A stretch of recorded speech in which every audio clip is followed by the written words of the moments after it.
भारत माता की मंच पर उपस्थित भैया आवाज कम रखा। हमारे भारत सरकार के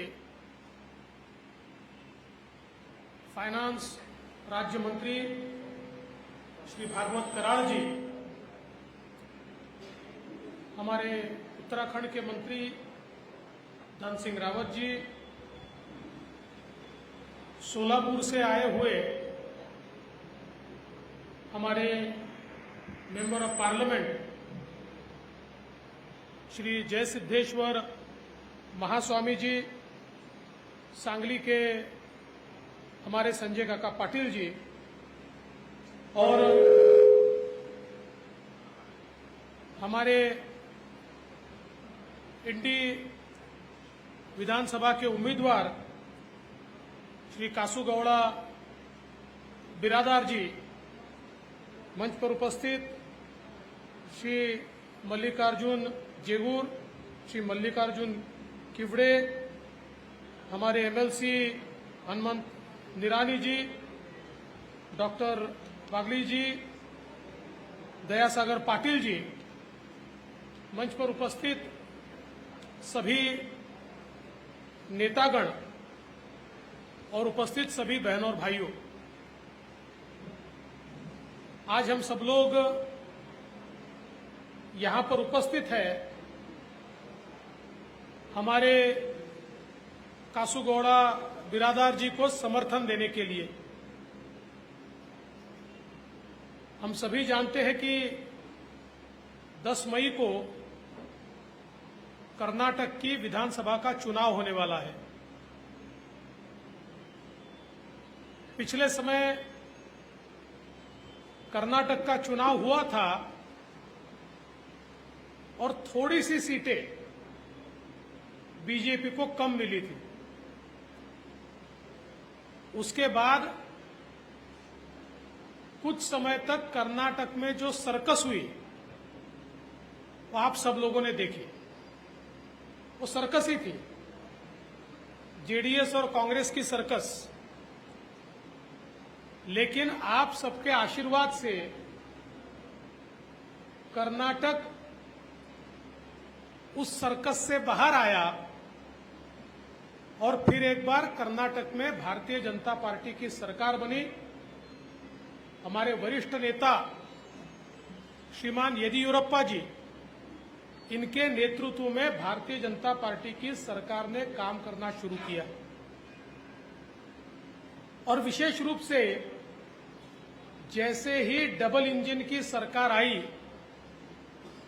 ऊपर आदरणीय प्रधानमंत्री मोदी जी और नीचे आदरणीय येदियुरप्पा जी, तो कर्नाटक ने तेजी से भागना शुरू किया और विकास की ओर कर्नाटक तेजी से बढ़ने लगा।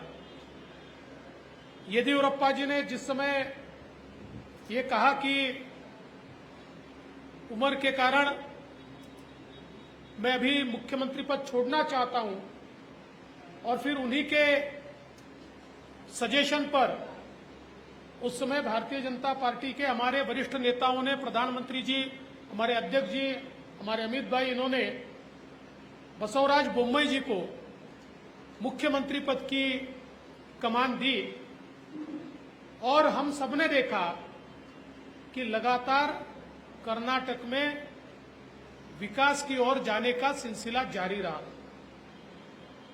आज देश में मोदी जी की सरकार ने पिछले 9 वर्षों में भारत को पूरे तरीके से परिवर्तित किया है। अभी अभी कराड़ साहब बता रहे थे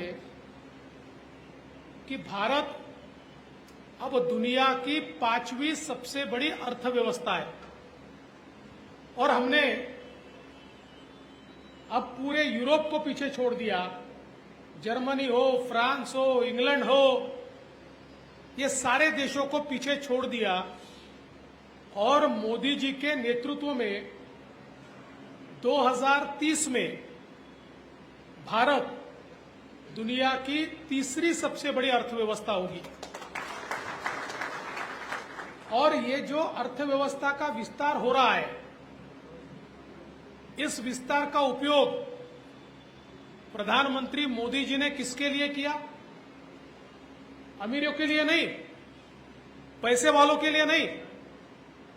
मोदी जी ने इसका उपयोग किया गरीबों के लिए, किसानों के लिए, ओबीसी के लिए, पिछड़ों के लिए, आदिवासियों के लिए, महिलाओं के लिए, जो समाज में पीछे छूट गए, ऐसे लोगों के जीवन में परिवर्तन लाने के लिए ये सारे पैसों का उपयोग मोदी जी ने किया।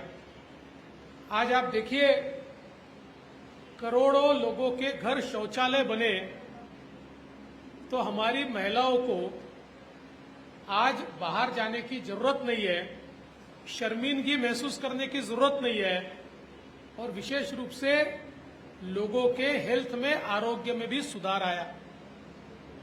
आज करोड़ों घरों में गैस का सिलेंडर पहुंचा, तो हमारी माताएं बहनें जो धुआं खाती थी, आज उसमें से उनको मुक्ति मिली। करोड़ों लोगों के घर बिजली पहुंची, करोड़ों लोगों के घर पानी पहुंचा।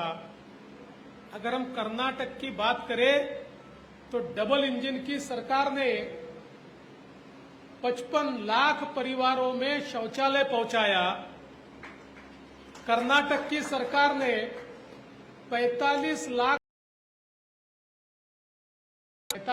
परिवार का अर्थ होता है, अगर 5 लोग भी एक परिवार में, तो तकरीबन 2 करोड़ लोग, 2 करोड़ लोगों तक पीने का पानी ये जल जीवन मिशन के माध्यम से पिछले 4 सालों में कर्नाटक में लोगों के घरों तक हमारी कर्नाटक की बीजेपी की सरकार ने पहुंचाया। आज हम देख सकते हैं, हमारे इंडी में करीब 60 से ज्यादा गांव में जल जीवन मिशन का पानी पहुंच चुका है, और बरसों से जो लोग घरों में पानी के लिए तरसते थे, उनके भी घरों में नल का पानी आज जा रहा है। ये परिवर्तन मोदी जी ने करके दिखाया। आज करोड़ों लोगों को घर मिला, मकान मिला।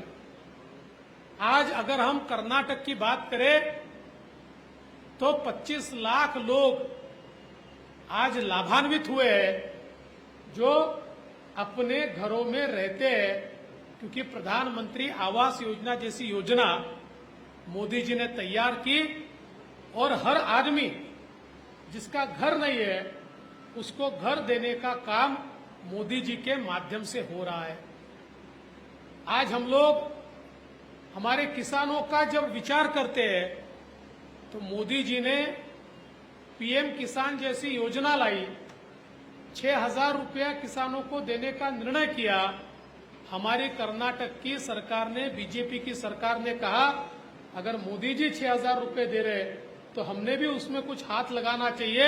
हमारी सरकार ने भी 4,000 रुपये दिए, तो आज 10,000 रुपये हर किसान के घर में कर्नाटक में जा रहे।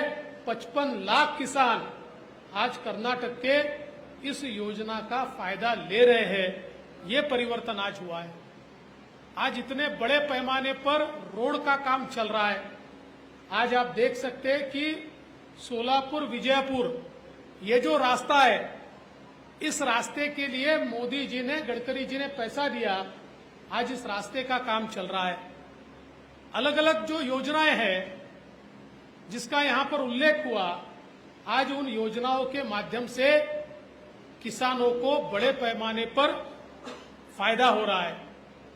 आज जिस प्रकार से सरकार ने अलग अलग प्रकार के विकास के कामों से लोगों तक पहुंचने का फैसला लिया, मैं ऐसा मानता हूं कि सामान्य व्यक्ति, आम आदमी, गरीब आदमी, इसका विचार इससे पहले कभी नहीं हुआ। एक समय था कांग्रेस के नेता गरीबी हटाओ का नारा देते थे, लेकिन कांग्रेस ने गरीबी कभी हटाई नहीं। कांग्रेस ये समझती थी कि जब तक देश गरीब रहेगा तब तक हमको वोट देगा।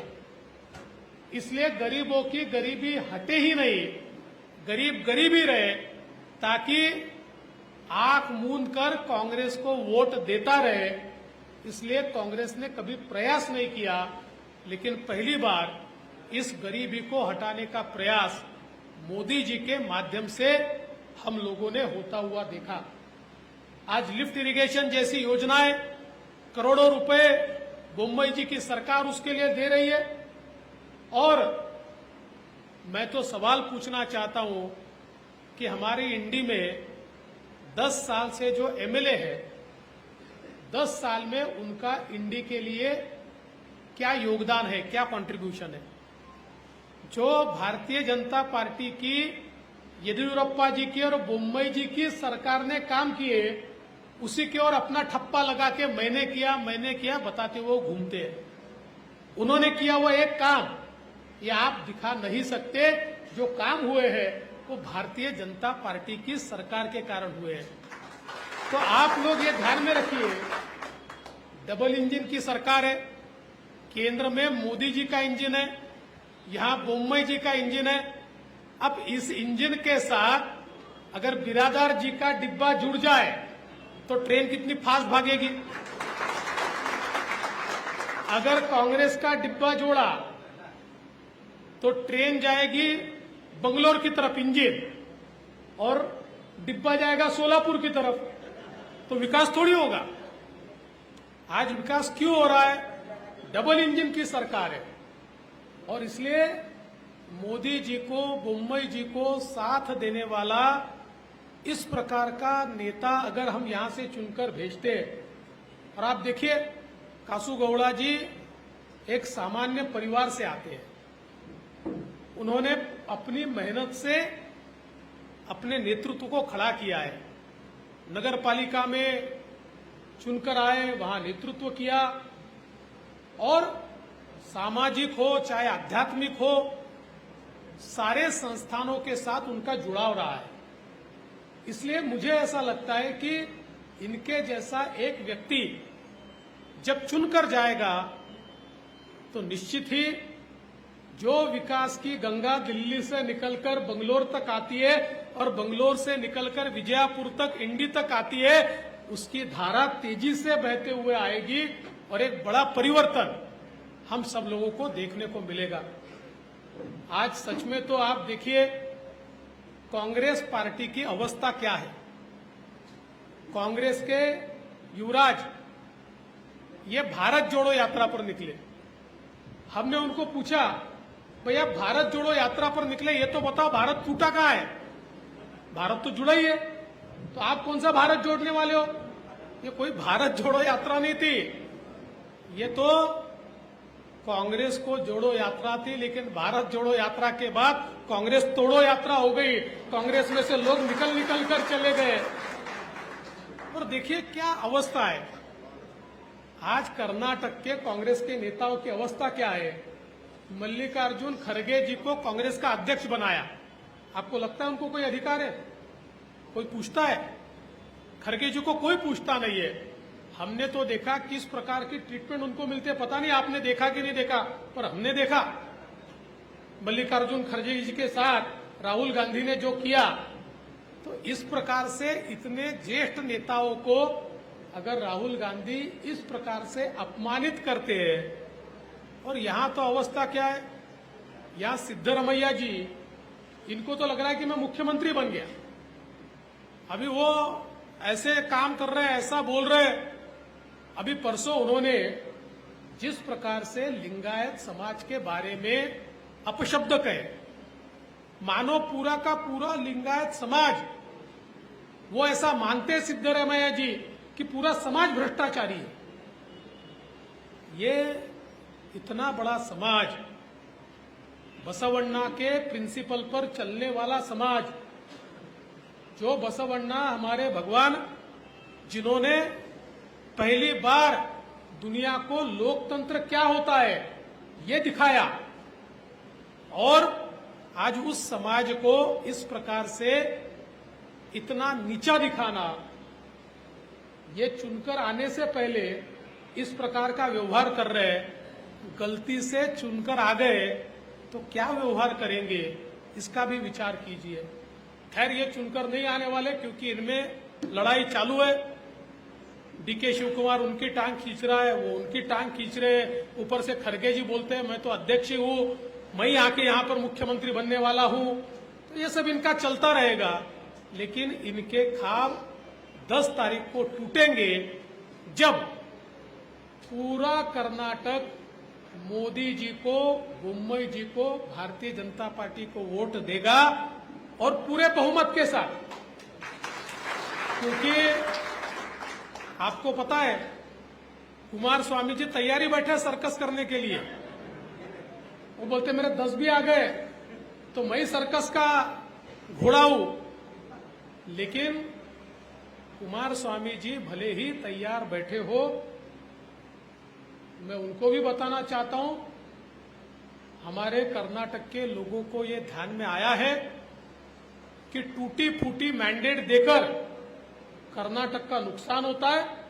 इसलिए इस बार पूर्ण बहुमत के साथ भारतीय जनता पार्टी की सरकार कर्नाटक में बनेगी, और आप लोगों का आशीर्वाद मिलेगा तो उस सरकार में एक एमएलए के रूप में हमारे कासू गौड़ा जी भी बैठेंगे और आपके लिए विकास का काम करेंगे।